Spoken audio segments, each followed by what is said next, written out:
My name is Michael Vega. I'm 52 years old, and I'm from a quiet Midwestern city.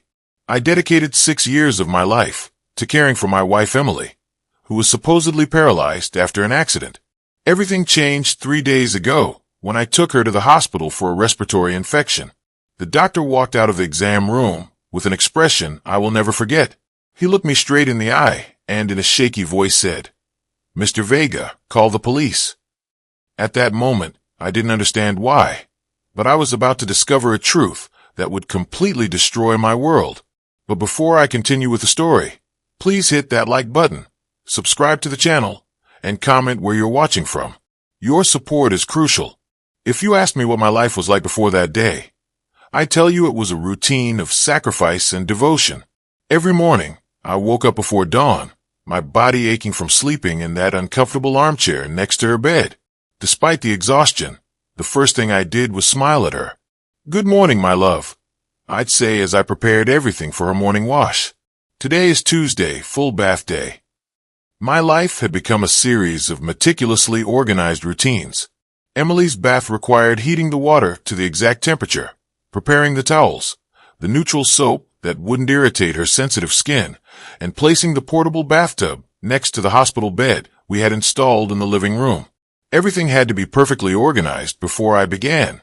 "Let's get you out of these pajamas, honey."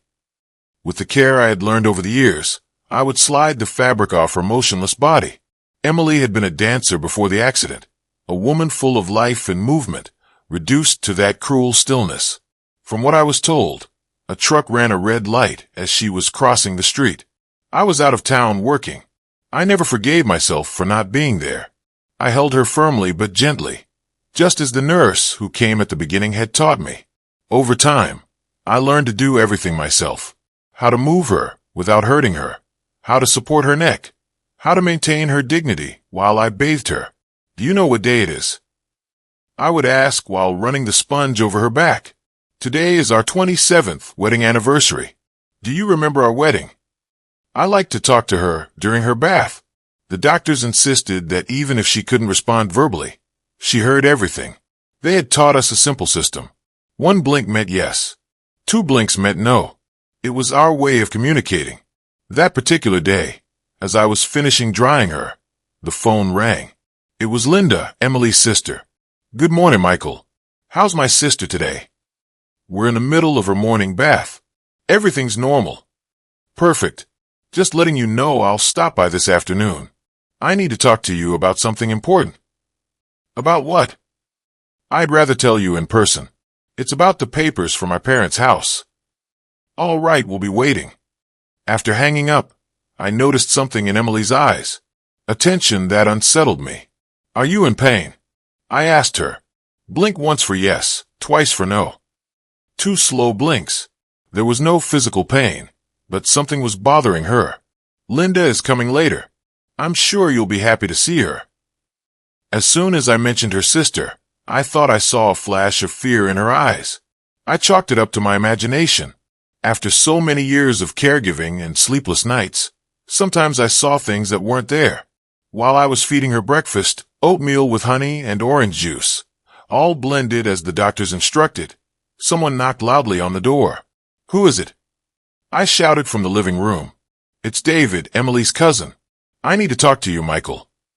David, the awkward cousin who always showed up at the worst times with his business proposals that never benefited anyone but himself.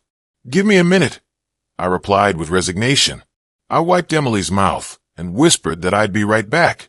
When I opened the door, David walked in without waiting for an invitation, impeccably dressed as always, with that air of superiority that irritated me so much.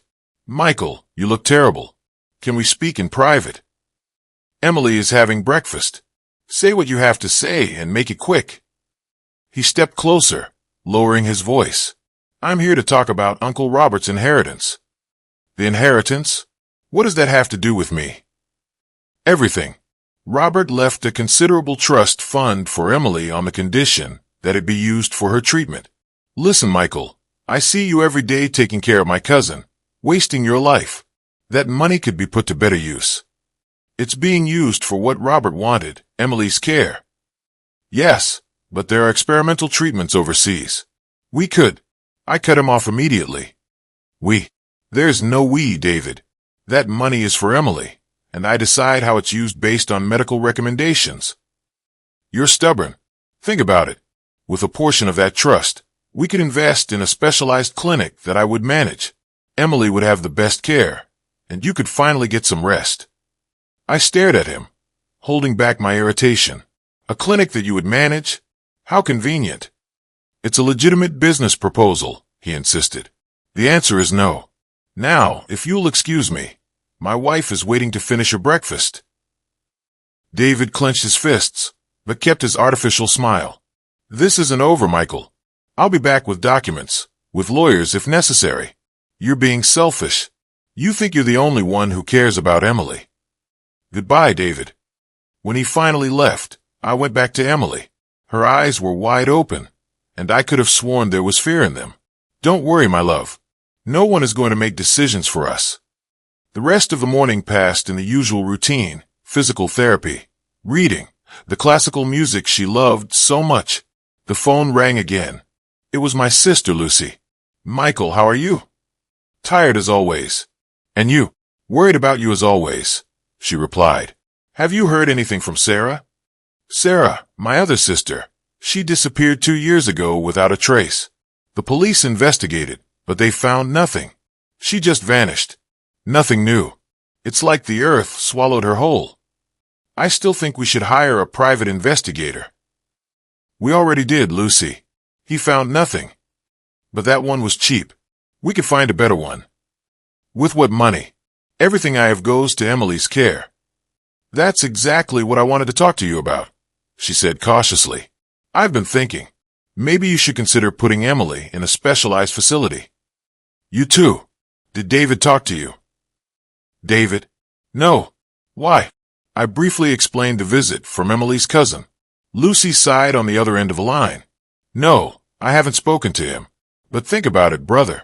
You haven't lived for 6 years. And now with what happened to Sarah. I'm not going to abandon Emily. It's not abandoning her. It's seeking professional help, allowing yourself to breathe a little. For what, Lucy? To look for Sarah? We've already tried everything. Not just for Sarah. For you. You need to get some of your life back. The conversation exhausted me. It was always the same with my family. I have to go. Emily is about to wake up from her nap. After feeding Emily her lunch, I settled her down for her usual rest. That's when I noticed something strange on her nightstand. A bottle of pills I didn't recognize. I couldn't remember the doctor prescribing anything new. I picked it up and examined the label, but it was partially smudged. What is this, Emily? I asked, showing her the bottle. Her reaction surprised me. Her eyes flew open, and she started blinking rapidly, chaotically, breaking our usual code. Calm down, my love. Did someone give you these pills? 1 blink. Yes, Linda. 2 blinks. No, David. A long blink. Yes. I felt my blood boil. What was David doing giving medication to Emily without my knowledge? I put the bottle in my pocket, determined to take it to the doctor to have it analyzed. The afternoon wore on, and Linda arrived on time, as she had said. She was carrying a folder with documents. Hi, Michael. She greeted me with a kiss on the cheek. How is she? The same, I answered curtly, remembering the pill bottle. Linda went over to her sister and took her hand. Hi, Em. You look good today. For the second time that day, I noticed something strange in the interaction. Emily didn't show her usual joy at seeing her sister. On the contrary, she seemed tense, almost afraid. What did you want to talk about? I asked Linda, offering her a coffee. It's about our parents' house, she said, sitting at the table and spreading out some papers. You know, it was left in my name and Emily's. With the situation as it is, I think we should sell it. Sell it. But that house has sentimental value for you both. Sentiment doesn't pay the bills, Michael. Besides, the money would be good for better treatments for Emily. Here we go again. First, David wanting to use the trust fund. Then Lucy suggesting a facility. And now Linda wanting to sell the family home. Emily would never want to sell that house. Emily can't decide right now. Linda said with a coldness that chilled me to the bone. You have her power of attorney for medical issues, but for property matters, I also have a say as a co-heir. We need to consult with a lawyer, I replied, buying time. I already did. Here are the preliminary documents for the sale, she said, pushing the papers toward me. I just need your signature as Emily's legal representative for the initial proceedings. I looked at the papers without touching them. Something wasn't right. First, David with his sudden interest in the trust. Now, Linda wanted to sell the house so urgently. I'll have to review them carefully and consult with my own lawyer. There's no time for that, Michael. I have an interested buyer offering an exceptional price, but only until the end of the month. I'm sorry, Linda, but I'm not signing anything today. Her face transformed for an instant. I saw something I had never seen in her, a contained, almost animalistic fury, but she quickly regained her composure. As you wish, but think it over. The money would be good for all of us. Before leaving, Linda leaned over to Emily to say goodbye. She whispered something in her ear that I couldn't hear. My wife's expression changed subtly. When we were alone, I sat beside her. What did Linda say to you? Emily started blinking rapidly, agitated. Easy, my love. Slowly. Did she threaten you? One blink. Yes. A shiver went down my spine. Does it have to do with selling the house? Two blinks. No. With your uncle's trust fund. One blink. Yes.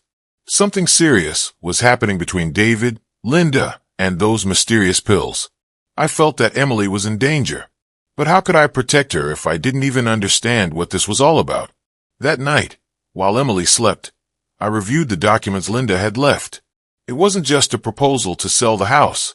Among the papers was a forged power of attorney with my signature authorizing Linda to manage all of Emily's assets, including the trust fund. The date on it was from 3 months ago. Someone had forged my signature. With trembling hands, I found my phone and called Dr. Mendez, Emily's primary care physician. I'm sorry to call so late, doctor, but this is urgent. I need Emily to be examined tomorrow morning. Has her condition worsened? No, I don't know. I found medication I don't recognize. And there are strange situations with her family. I understand, Michael. Bring her in first thing in the morning. I'll do a full examination and we'll analyze those pills. I barely slept that night, watching over Emily. For the first time in 6 years, I doubted everything and everyone. And what if the accident wasn't really an accident? What if my sister Sarah's disappearance was connected to all this? What if my entire devotion to Emily had been part of some sinister plan I couldn't comprehend? The next morning, I got Emily ready early. I explained that we were going to the hospital for a routine checkup. As I dressed her, I thought I saw a tear slide down her cheek. Don't be afraid, my love. I'm going to protect you. The drive to the hospital was tense. Every red light reminded me of the supposed accident that had left my wife in this state. Every curve made me think of all the twists and turns of the last 6 years. When we arrived, Dr. Mendez greeted us personally. He examined Emily in detail while I waited nervously, clutching the pill bottle in my pocket, like a silent piece of evidence that something was wrong. I need to run some blood tests and some neurological studies. The doctor told me after the initial checkup. It will take a few hours. You can wait in family lounge.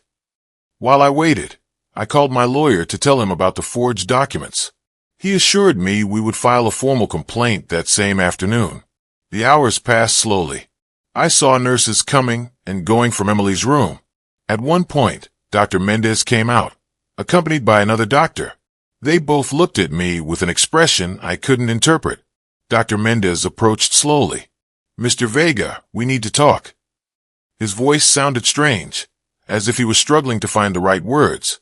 We found something disconcerting in your wife's tests. What is it? Is she worse? Dr. Mendez took a deep breath before answering. Michael, call the police right now. The doctor's words echoed in the hospital corridor like a gunshot. My mind couldn't process them. The police? Why? What's wrong with Emily? Dr. Mendez looked at his colleague, a neurologist according to his lab coat, and then led me into a small consultation room. He closed the door behind us. What I'm about to tell you is difficult to explain, he began, rubbing his temples. We've run various tests on your wife. Electromyos and MRI, complete blood work, and the anxiety was eating me alive. Your wife isn't paralyzed, Mr. Vega. The room seemed to spin around me. I grabbed the edge of the table to keep from falling. That's impossible. She hasn't moved in 6 years. I bathe her. I feed her. Listen to me. The neurologist interrupted. The tests are conclusive. There is no damage to her spinal cord. There is no atrophy corresponding to 6 years of immobility. Her muscles show signs of recent use. But I see her every day. She doesn't move. She can't speak. We communicate with blinks, for God's sake. Dr. Mendez placed a folder on the table and opened it. It contained the test results. We also found traces of substances in her blood. Benzodiazepines, mainly, in controlled doses, enough to create the appearance of paralysis, but not so much as to endanger her life. I collapsed into a chair, unable to process what I was hearing. Are you saying that Emily has been faking for 6 years? Not exactly faking, the neurologist clarified. She's being systematically drugged, but not enough to cause actual paralysis. Someone is keeping her in that state, and she seems to be cooperating. The pills, I mumbled, pulling the bottle from my pocket with trembling hands. I found this on her nightstand. I didn't recognize the medication. Dr. Mendez took the bottle and examined it. These were not prescribed by me or any doctor at this hospital. We need to analyze them, but from the looks of it, they could be part of the cocktail of drugs we found in her system. Who has been giving her this? I asked, though deep down I already knew the answer. The police will have to determine that, Dr. Mendez replied. For now, we have stopped all medication. If our diagnosis is correct, she should start to regain mobility naturally within a few hours. I want to see her, I demanded, standing up. First, we need to call the authorities. This is a case of possible medical abuse, maybe even attempted murder. Murder. The word hit me like a sledgehammer. The substances we found, administered over such a long period, could have caused permanent damage. It's a miracle she hasn't developed severe kidney or liver problems. We called the police from the office phone. While we waited, Dr. Mendez continued to explain the situation. The preliminary analysis of her blood shows a very specific medication pattern. Someone has been dosing her with almost professional precision, enough to keep her docile, but not so much that the symptoms would be obvious in our routine checkups. I brought her for checkups every 2 months, I said, feeling my world fall apart. How did you not notice before? Because someone likely adjusted the doses before the checkups. The levels would drop just enough for the symptoms to seem consistent with her supposed condition. Besides, he hesitated for a moment. Her medical appointments have been very spread out this past year. Linda managed them, I muttered, remembering how Emily's sister had offered to help me with the appointments. She said it would let me get more rest. 2 police officers arrived in less than 15 minutes. A woman in her 40s, Detective Miranda Suarez, immediately took control of the situation. I need you to explain everything from the beginning. Mr. Vega, she said after the doctors presented her with the clinical findings. How did your wife's supposed accident happen? It took me a few minutes to gather my thoughts. 6 years of my life seemed to be dissolving before my eyes. I was out of town in Chicago on business. I owned a small craft business. I got a call from Linda, Emily's sister. She told me Emily had been in an accident. A truck had run a red light and hit her as she was crossing the street. Did you see the police report from the accident? No. Linda took care of everything. When I got to the hospital, Emily was already unconscious. The doctors. I looked at Dr. Mendez. Not Dr. Mendez, but the doctors who initially treated her. They told me she had suffered spinal cord damage, that she would never walk again. Do you remember which doctors treated her? Dr. Valanula was the main one. I don't think he works at this hospital anymore. Dr. Mendez chimed in. Valanula resigned about 4 years ago. He moved abroad, I believe. The detective took a note and continued. Who else was involved in your wife's care? At first, a nurse named Laura came. She taught me how to care for her. After a few months, Linda said it was an unnecessary expense, that I already knew how to do everything. There was also David, Emily's cousin. He would show up from time to time, supposedly to help, but he always ended up talking about the trust fund Emily's uncle had left for her care. Detective Suarez leaned forward. Tell me about this trust fund. Emily's uncle, Robert, left her a considerable trust, about $3 million, exclusively for medical care in case of serious illness. After the accident, as her husband and legal guardian, I had access to that money only for medical expenses. Who was the trustee of the fund? I was, along with a notary, an attorney named Morales. Any withdrawal needed my signature and his. And the family home you mentioned, the one Linda wanted to sell. It's a property in the historic downtown. It's probably worth $5 million, maybe more. It was left to Emily and Linda when their parents passed away. The detective continued asking questions for almost an hour. Every answer I gave seemed to open new cracks in the world I thought I knew. One last question for now, she said finally. You mentioned your sister Sarah disappeared 2 years ago. Can you give me more details? A lump formed in my throat. Sarah used to come over often to help me with Emily. One day, she told me she had noticed something strange about Linda's behavior, that she wanted to investigate further. The following week, she disappeared. She left a note, saying she needed time for herself, that she was going to the coast for a while, but she never contacted us again. And you didn't find that suspicious? Of course I did. I hired a private detective, but he found nothing. The police said she was an adult who had decided to leave of her own free will, that there were no signs of foul play or reason to suspect a crime. The detective closed her notebook. Mr. Vega, we're going to reopen the investigation into your sister's disappearance. And now I need to speak with your wife. My heart skipped a beat. Can I be there? I'd prefer to speak with her alone first. According to the doctors, she should be regaining her ability to communicate. Dr. Mendez intervened. Actually, I think it would be better if Mr. Vega were present. The patient might feel safer. The detective reluctantly agreed. When we entered Emily's room, I was surprised to see her with her eyes open, more alert than I had seen her in years. Our eyes met. I didn't see the love I expected or even guilt. I saw fear, a deep animalistic fear. Mrs. Vega, I'm Detective Miranda Suarez. Can you understand me? Emily nodded slightly. That simple gesture took my breath away. For 6 years, she had only responded with blinks. Dr. Mendez informs me that you should be able to speak soon once the effects of the medication wear off completely, the detective continued. In the meantime, you can respond with gestures. Do you know who has been giving you these substances? Emily stared at me, then looked away toward the detective. She nodded again. Was it your sister, Linda? Another nod, more decisive this time. Was anyone else involved?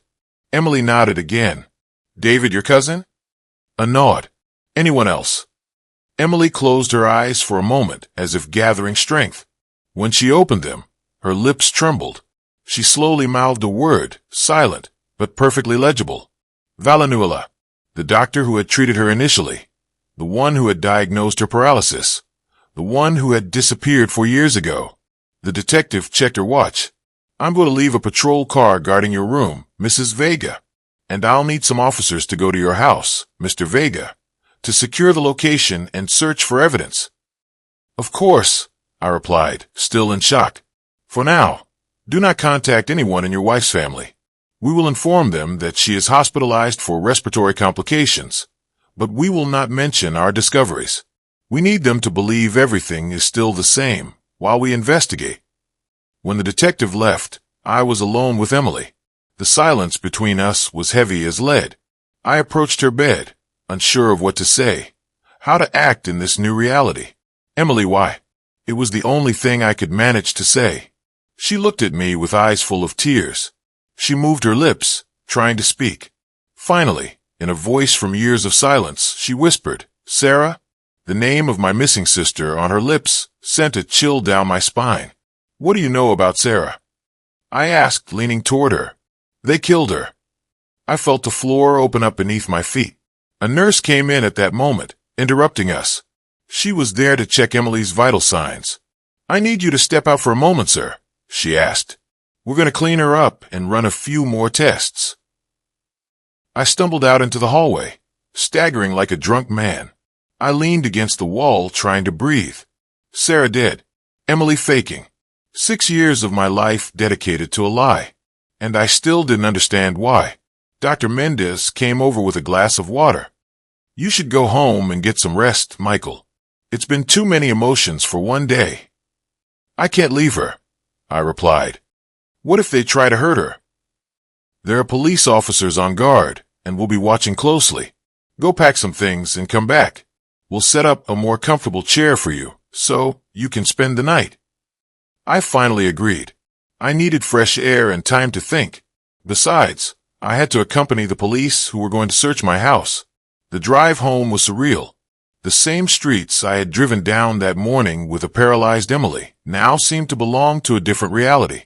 When I arrived, 4 officers were already waiting at the door. While they searched the house, I started packing some things for Emily and for me. Clean clothes, toiletries, the book I had been reading to her, mechanical acts that helped me not to think too much. In the bedroom that had been ours before the hospital bed in the living room became the center of our existence, I found a small key hidden at the bottom of my sock drawer. I didn't remember ever seeing it before. One of the officers approached me.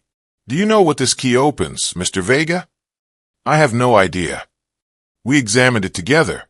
It was small, probably for a safe deposit box or a padlock. The officer photographed it and put it in an evidence bag. "Can I check your sister-in-law's belongings?" the officer asked. "Linda's? She doesn't live here." "I mean, anything she might have left behind when she visited." "Oh, right. She sometimes used the guest room this way." We found nothing unusual in the guest room until the officer looked under the bed and pulled out a small suitcase. "Do you recognize this?" "No," I replied. "There shouldn't be anything under that bed. I clean it regularly." We opened the suitcase. It contained documents, an old cell phone, and something that made my blood run cold. Sarah's favorite bracelet, a gift I had given her for her birthday years ago. The officer immediately called Detective Suarez to inform her of the discovery. Meanwhile, we turned on the phone. The battery was almost dead, but it worked. In the photo gallery, we found images that chilled me to the bone. Sarah, clearly beaten, tied to a chair. And next to her, smiling for the camera, were Linda and David. "Oh my God," I muttered, feeling like I was going to be sick. The officer gently took the phone from my hands. "This is crucial evidence, Mr. Vega. I need you to remain calm." But calm was impossible. The images were burned into my mind. "My sister, she's really dead, isn't she?" The officer didn't answer, but his eyes said it all. When I finally returned to the hospital, it was almost dusk. Detective Suarez was waiting for me. "We've issued arrest warrants for Linda Hernandez and David Rojas," she informed me. "And we're searching for Dr. Villanueva through Interpol. Have you found anything about my sister?" "Not yet, but the photos are damning. We're expanding the search perimeter. Can I see Emily now?" "Yes, but there's something you should know." She started to speak more clearly. "What she's saying is, disturbing." "What is she saying?" "It's better if you hear it from her. But prepare yourself, Mr. Vega. This goes much deeper than we ever imagined." I entered the room with my heart pounding in my chest. Emily was sitting up in bed, awkwardly holding a glass of water. When she saw me, her eyes filled with tears. "Michael," she whispered in a weak voice. "Forgive me. I had no choice." I slowly approached and sat on the edge of her bed. "Why, Emily? Why 6 years of this sham? What happened to Sarah?" Emily closed her eyes for a moment, as if gathering her strength. When she opened them, I saw a determination in them I had never seen before. "It all started with my uncle's trust fund," she began. "But it turned into something much worse. Linda and David didn't just want the money. They wanted to make us disappear. All of us." I sat beside her, trying to process what she was saying. The hospital room, with its white walls and smell of disinfectant, seemed like an unreal stage for such a confession. "Make us disappear. Why?" I asked. Emily took another sip of water. Her hands were still shaking, but her gaze had become firm, determined. My parents' house. It's not just a property in the historic downtown. There's something more. Something my father hid before he died. What? Documents. Proof of David's illegal business dealings with local politicians, fake contracts, bribes, money laundering. My father was an accountant, and he discovered everything. He hid them as a life insurance policy, but he died before he could use them. And Linda, your own sister, is involved in this. Emily nodded slowly. Linda always envied what I had. My marriage, our father's affection. When he died and David told her about the hidden documents, she saw her chance. They planned the fake accident to control the trust fund, keep me drugged, and quietly search for the documents in the house. But the house was left to both of them, I reasoned. Linda could go in whenever she wanted. It's not that simple. My father was meticulous. The documents are in a hidden safe. Only I know where it is and how to open it. He entrusted it to me shortly before he died. A memory flashed through my mind like lightning. The small key we found in my drawer. A small key. A brass one. Emily's eyes widened in surprise. You found it. Sarah hid it for you. She said it was the only place Linda wouldn't look. The police have it now, I replied. But Emily, what really happened 6 years ago? How did they fake the accident? She looked away toward the window. Night had fallen over the city. There was no accident. Linda drugged me during a family dinner. When I woke up, I was in the hospital with Dr. Valanola telling me that if I didn't cooperate, they would kill you. They showed me pictures of you being followed by armed men. They said it was simple. I would pretend to be paralyzed. You would manage the trust for my medical care, and they would withdraw the money little by little. Why didn't you try to warn me? I tried Michael so many times. At the beginning, when the nurse was still coming, I tried to communicate with Blinks, but Linda was always watching. Later, when Sarah started visiting more often, I managed to make her understand that something was wrong. And that's why Sarah disappeared, I murmured, a lump forming in my throat. Emily nodded, tears streaming down her cheeks. Linda and David caught her checking my medications. They kidnapped her. They showed me pictures of her beaten to keep me quiet. They told me if I didn't play along, I'd be next. My God, Emily. I took her trembling hand in mine. And Dr. Valanola? He forged all the diagnoses. He was in on it from the beginning. He received a cut of the trust fund as specialized consultations. When he got too greedy, they sent him abroad. The door opened and Detective Suarez walked in. She had overheard part of our conversation. Mrs. Vega, I need you to give me more details about the documents you mentioned and the whereabouts of Dr. Valanola. For the next hour, Emily shared everything she knew. Linda and David had withdrawn over $1 million from the trust fund in those 6 years. Dr. Valanola, she had heard, was in Argentina under a false identity. And as for Sarah, the last she knew, they were holding her at a rural property owned by David on the outskirts of the city. But that was over a year ago, Emily said. I don't know if she's still alive. The detective took detailed notes and then looked at both of us seriously. We have patrols looking for Linda and David, but we can't find them. They're not at their known addresses. It's possible they were tipped off about our investigation. Tipped off by who? I asked, alarmed. We're looking into it. It could be anyone. A hospital employee, a contact on the police force. The corruption networks your wife mentioned are extensive. The detective moved closer, lowering her voice. For your safety, we're going to move Mrs. Vega to another hospital, and you should come with us. Is the situation that serious? If what your wife says is true, these people are not only involved in fraud and kidnapping, but likely murder. They will stop at nothing. The transfer was arranged for the early morning, to a hospital in a major city, where Emily could receive specialized care to recover from the long-term effects of the drugs. I would go with her, protected by undercover officers. As we waited, I sat with Emily in the darkness of the room. Only a small lamp illuminated her face. After so many revelations, I still had more questions than answers. How did you endure all of this? I asked. 6 years of faking, knowing what was happening. Thinking of you. she replied simply. If I revealed myself, they would have killed you. David has dangerous contacts. Hitmen. I heard him talking to Linda many times about how easy it would be to solve the Michael problem. But living like that wasn't a life, Emily. It was a prison. I watched you day after day sacrificing yourself for me, and I couldn't tell you the truth. Her voice broke. The worst was at night when you were sleeping. Sometimes Linda would come and force me to walk around the house to prevent muscle atrophy. If I refused, she threatened to hurt you. You walked in our house only when you were fast asleep. Linda would give me something, so you couldn't hear me. Always watched. Always threatened. And the blinks, our way of communicating.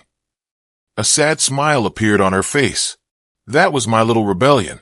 I established that code with you, hoping I could use it to warn you someday. But they were always watching. A nurse came in to check Emily's vitals. When he left, I continued with my questions. You said this all started because of the documents your father hid. What's in them exactly? Fake contracts between David's construction company and the state government. Overbilling ghost properties. My father was the company's accountant before David took over. He discovered they were embezzling public funds, millions of dollars. And why didn't he report it? He tried, but no one believed him. An old accountant against a businessman with political connections. That's why he kept copies of everything as insurance. When he got sick, he told me where he hid them. A soft knock on the door interrupted our conversation. It was Dr. Mendez. Sorry for the late hour, but I wanted to check on the patient before the transfer, he said, approaching Emily. While the doctor examined her, my phone vibrated with a text. It was from my sister, Lucy. Where are you? I stopped by your house, and no one was there. I'm worried. I replied briefly. Emily had complications. We're at the hospital. I'll call you tomorrow. I immediately received another message. Which hospital? I'm on my way. I looked at the detective, who had come back into the room. My sister wants to come. Is it safe to tell her where we are? The detective frowned. For now, it's better not to involve anyone else. Tell her you'll call when things have stabilized. I followed her advice and put my phone away. Dr. Mendez finished his examination. Physically, she's improving, but she'll need intensive therapy to regain full mobility. 6 years of forced inactivity have considerably weakened her muscles. Will I have permanent damage? Emily asked in a trembling voice. It's hard to say right now, but with the right treatment, you should recover much of your functionality. When the doctor left, Emily turned to me with an expression I hadn't seen before. Pure determination. I need you to help me find Sarah, she said, if she's still alive. The police are handling it, I replied. They've sent units to David's property. She's not there anymore. They moved her months ago. I heard Linda talking on the phone. Do you know where? Not exactly, but she mentioned the lake house. David has a cabin on the lake. He never took me there, but he mentioned it sometimes. I passed this information to the detective, who immediately made some calls. When she returned, her expression was grave. We've located the cabin, but we need a warrant to enter. We're working on it. At 3 o'clock in the morning, everything was ready for the transfer. 2 orderlies helped Emily into a wheelchair. She still couldn't walk on her own. Her muscles, though not atrophied as one would expect after 6 years of real paralysis, were extremely weak. Detective Suarez personally directed the operation. An unmarked vehicle was waiting for us at the hospital service entrance. 2 plainclothes officers would escort us. The drive to the city will take about 4 hours, she informed us. There's a private clinic waiting for you with staff we trust. As we moved through the silent hospital corridors, I felt a growing sense of unease. Everything seemed too easy.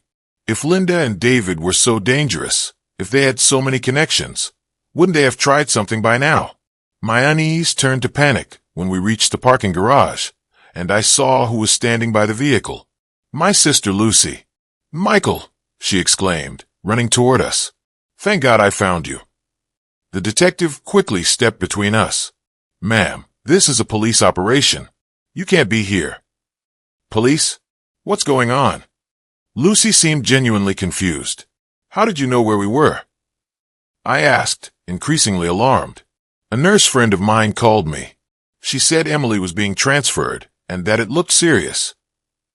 The detective and the officers exchanged tense glances. Which nurse exactly? The detective asked. Laura. She works at this hospital. She said it looked like an emergency. A chill ran down my spine. Laura. The name of the nurse who had cared for Emily at the beginning. The one Linda fired, saying she was an unnecessary expense. Detective, Laura was the nurse who... I didn't finish the sentence.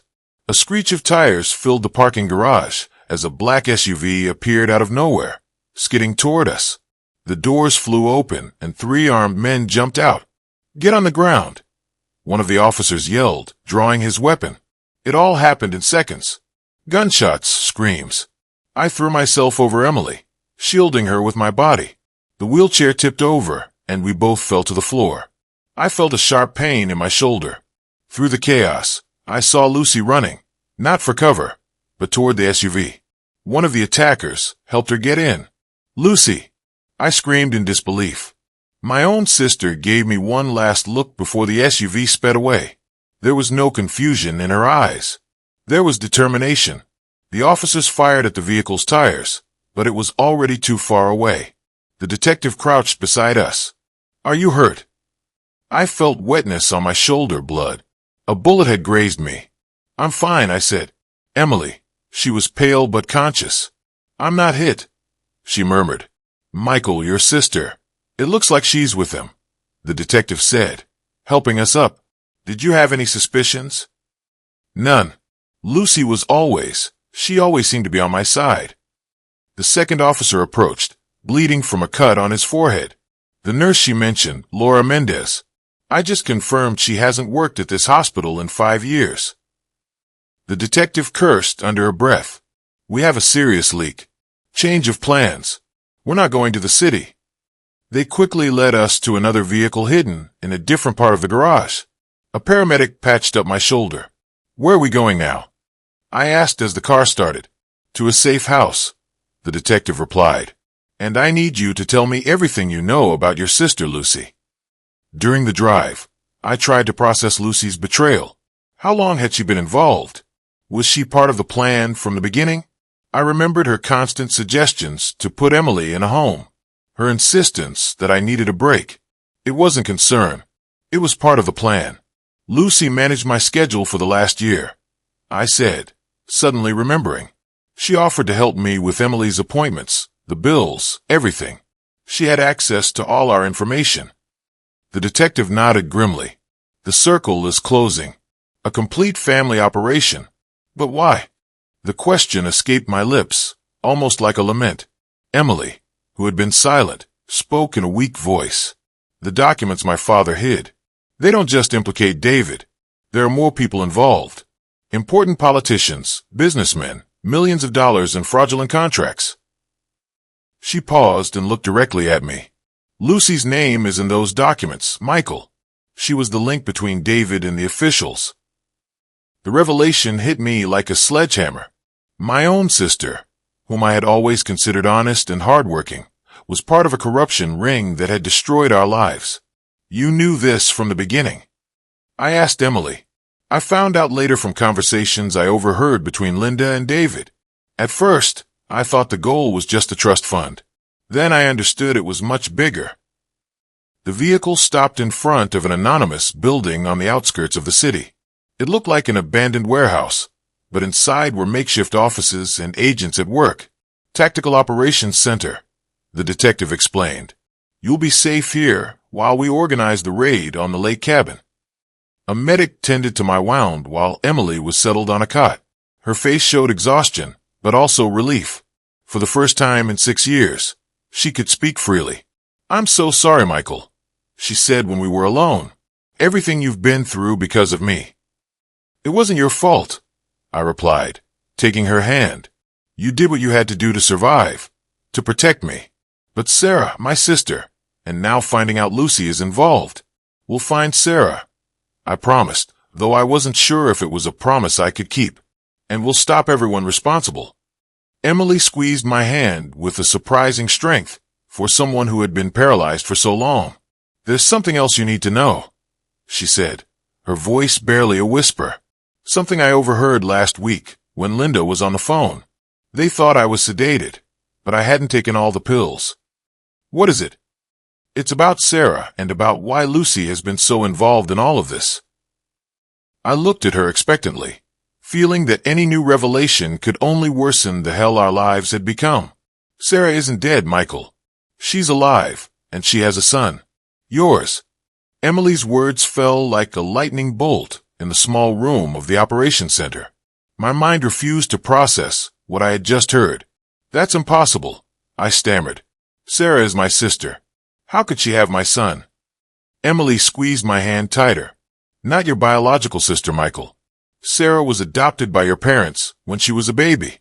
You always knew that, right? I felt short of breath. Yes, I always knew Sarah was adopted. It was something we never hid in the family, but I never imagined. But we grew up together like brother and sister. There was never anything between us. Not until I was paralyzed, Emily said softly. Sarah would come to help you. You spent hours together while I pretended to sleep. I saw you getting closer, the way she looked at you.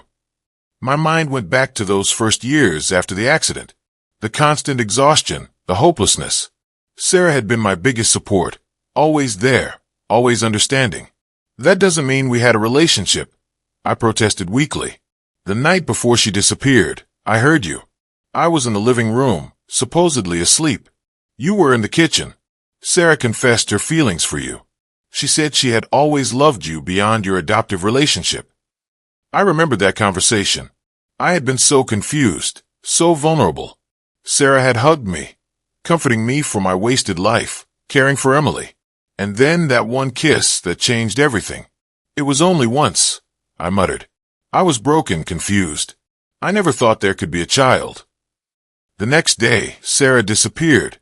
Emily continued. Linda and David kidnapped her, but not because she discovered my medication like I told you before. It was because she confessed to them that she was pregnant with your child. Why didn't you tell me sooner? I asked, feeling a mix of confusion and rage. Because I just found out a week ago. Linda was on the phone.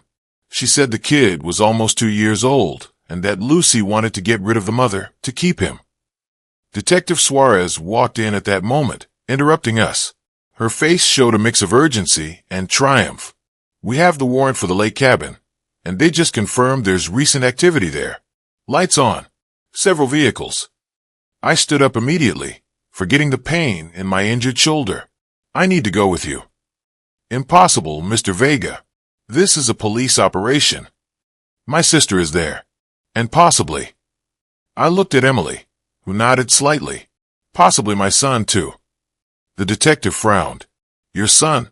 What are you talking about? I quickly explained the situation. The detective listened with a straight face, but I could see the surprise in her eyes. That complicates things, she said finally. But my answer is still no. It's too dangerous. If there's a child involved, my presence could help, I insisted. Sarah would trust me. The boy will need a familiar face. After a heated argument, the detective partially relented. You can accompany us, but you will stay on the outer perimeter with the paramedics. Only if we secure the scene and determine it's safe will we allow you to enter. Emily tried to sit up. I'm going to. Absolutely not, I said. You can barely move. You need to rest and recover. I've been resting for 6 years, Michael, she said with bitter irony. Besides, I know Linda better than anyone. I know how she thinks, how she reacts under pressure. We finally agreed that Emily would come with us, but she would remain in the vehicle with police protection. The operation launched immediately. 4 unmarked police vehicles, tactical officers, snipers. The lake cabin was an hour away. During the drive, Emily told me more details she had overheard. Linda always wanted a child, but couldn't have one. When she found out Sarah was pregnant, she saw her chance. The plan was to hold her captive until she gave birth, then eliminate her and keep the child. And Lucy, how does she fit in? Lucy is the connection to the corrupt politicians. From what I understood, she and David have been lovers for years. It was her idea to use my fake paralysis to control the trust and keep you busy while they searched for the documents. Where are those documents exactly? In a hidden safe in the fireplace of my parents' house. The key you found is part of the combination. You need that key and a numerical sequence that only I know. The detective sitting in the front seat listened intently. Those documents will be crucial for the case, she said. But right now, our priority is rescuing the hostages. As we approached the lake, the night began to give way to the first rays of dawn. David's cabin was in an isolated area, surrounded by trees, with direct access to the water. The vehicles stopped about 500 yards from the property. The tactical officers began to deploy silently into the woods surrounding the cabin. From our position, we could see lights on inside and 3 vehicles parked outside. The black SUV from the shootout, a gray sedan, and a red truck I recognized immediately. That's David's truck, I whispered. The detective nodded and gave the final instructions over the radio. The plan was simple. Snipers would cover all exits, while the tactical team entered from 3 different points simultaneously. Remember, we have confirmed presence of at least 1 minor, the detective said. Extreme caution. I watched with my heart in my throat as the officers moved toward the cabin. The silence was absolute, broken only by the occasional chirp of an early bird. Emily held my hand tightly.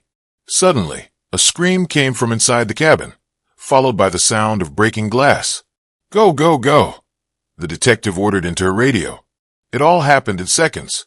The officers stormed the cabin. There were shouts, commands, and then gunshots. 2, 3 dry pops. Oh my God, Emily exclaimed, clutching my arm. The next few minutes were agony. Finally, an officer's voice came over the radio. Perimeter secure. 2 suspects neutralized. 1 suspect wounded. 2 hostages unharmed.